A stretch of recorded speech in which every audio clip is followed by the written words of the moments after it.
We all want people to like us, right? Apparently, the U.S. State Department is no exception.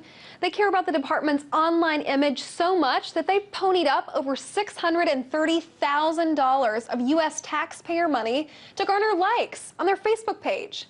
For more on that, here's RT's Megan Lopez. Well, if you're one of the 1 billion active Facebook users, you know how much of a role social media plays in expanding and promoting your friendships, even if you don't necessarily know the person. Today, a person who lives in Singapore or Spain can become your friend with a simple click of a button. Your personal influence can reach every corner of the earth in a matter of seconds. But since last year, Facebook has found a way to stack the deck in your favor, if you're willing to pay, that is. It's called Promoted Posts, and basically what it does is reconfigure the algorithm on users' news feeds to move certain stories to the top, depending on how much you pay. And it's as easy as this. Simply write your post, load it on your Facebook page, and then click Promote and put in your credit card details. The more you pay, the more likely it is that your story will gain traction with this type of geo-targeting. Economists call this artificial scarcity. And that's not the only influence that money can buy in order to gain traction on Facebook.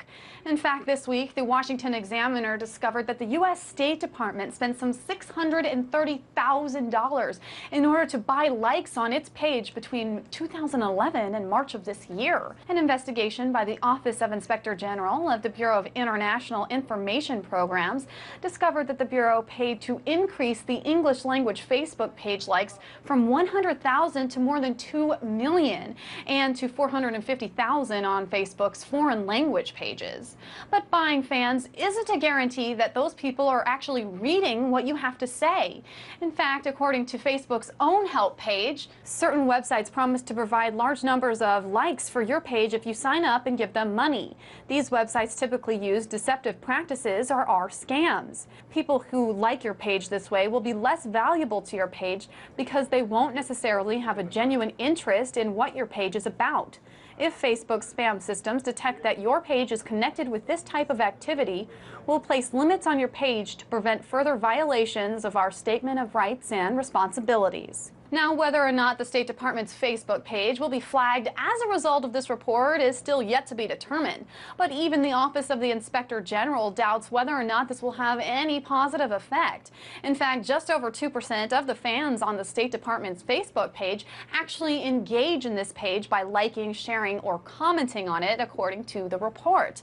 But supporters of the campaign say that this type of advertising is necessary because it's difficult to find the State Department's Facebook page using the website's general search tool.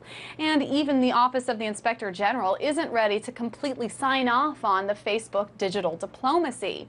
Instead, they recommend that the State Department reduce spending and focus on public diplomacy goals rather than trying to raise the number of Facebook likes. But keep in mind that various bureaus within the State Department alone have more than 150 social media accounts that the Inspector General describes as uncoordinated and overlapping. So is this money well spent? Well, you be the judge and determine whether or not you like how the State Department is spending all that money. In Washington, Megan Lopez, RT.